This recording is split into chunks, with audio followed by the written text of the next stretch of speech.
We have a Facebook question from Satish Dhabade.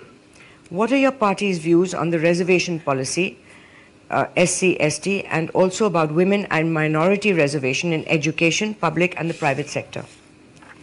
देखिए, एक चीज़ हम लोगों को माननी पड़ेगी।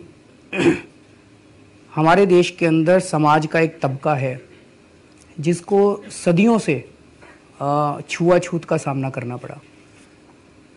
नाउ एविडेंस शोज कि उस तबके में जिन लोगों को रिजर्वेशन मिला, उनके परिवार और उनके आसपास के परिवारों को उससे फ़ायदा हुआ।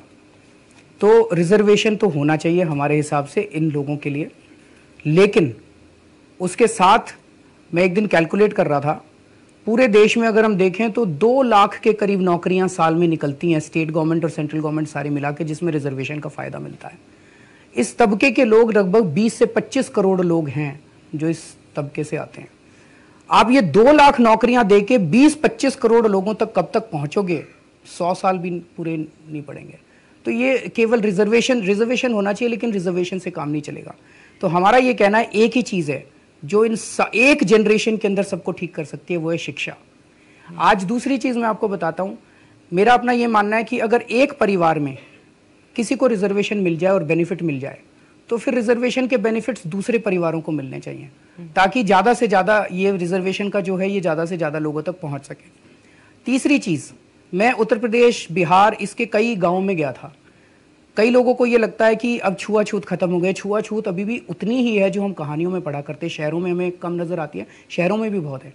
वहाँ पे टोले हैं गाँव में, गाँव के बाहर टोले हैं, ये पर्टिकुलर कम्युनिटी के लोग वहाँ पे रहते हैं। आज भी कुएं से उनको पानी नहीं निकालने दिया जाता। आज भी अगर परछाई पड़ जाए तो लोग उसको अपशकुन मानते हैं। उस टोले में रहने वाले आदमी को, उसको तो ये पता ही नहीं है रिजर्वेशन किस चिड़िया का नाम है। उस तक रिजर्वेशन कब पहुंचेगा पता ही नहीं। उसको फायदा कैसे हो सकता है? अगर उसके गांव के स्कूल के अंदर शिक्षा अच्छी हो जाए। अगर हम देश में सारे सरकारी स्कूलों में शिक्षा अच्छी कर दें, एक जनरेशन के अंदर वो डेवलपमेंट जो है उसके घर में भी पहुंच जाएगा, और उसके बच्चे अगर ठीक से पढ़ लिख गए।